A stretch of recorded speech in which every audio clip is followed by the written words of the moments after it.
میرا سوال یہ ہے کہ اللہ تعالیٰ جو کہ اپنے بندوں سے 70 گنا ماؤں سے زیادہ پیار کرتا ہے، تو وہ اپنے بندوں کو آگ کے عذاب میں کیسے ڈال سکتا ہے، جبکہ ایک ماں تو اپنے بچے کو ذرا سی بھی تکلیف میں نہیں دیکھ سکتی ہے؟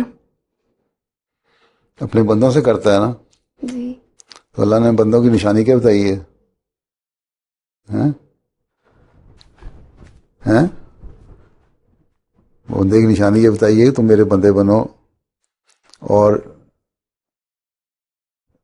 یہ تم میرا حکم مانو، جو میں نے تمہیں باتیں کہی ہیں وہ کرو، ہیں؟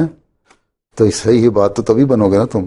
جی اور اللہ تعالیٰ نے کہا نہیں تو پھر سزا بھی ملے گی. وہ تو اس گناہ کی سزا ہے جو وہ کر رہے ہیں گناہ. اب تم ایک شخص کو بلا وجہ قتل کر دو، اپنی ساتھ بیٹھی لڑکی کو، ہیں، اور تم کہو کہ اللہ تعالیٰ مجھے بڑا مہربان ہے، معاف کر دے گا. ٹھیک ہے، مہربان ہے، اللہ تعالیٰ معاف کر دیتا ہے، لیکن ظاہر ہے وہ سزا تو ملے گی نا.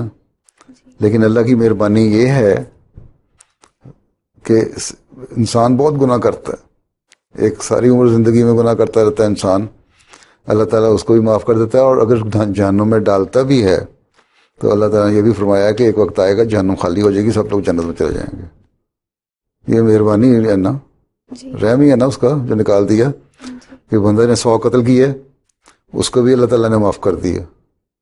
اللہ تعالیٰ کی بات کوئی نہیں مانتا. اللہ تعالیٰ کہتا ہے شرک کرنا بہت بڑا ظلم ہے، لیکن اس کو میں معاف نہیں کروں گا.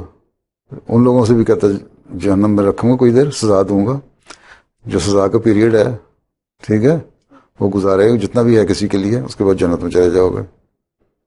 ٹھیک، تو یہ مہربانی نہیں اللہ کی. جی مہربانی ہے. بس پھر اب یہ تو نہیں بیٹھے بیٹھے تم اگلی گردن کاٹ دو پھر کہو مجھے کچھ بھی نہ ملے ہو.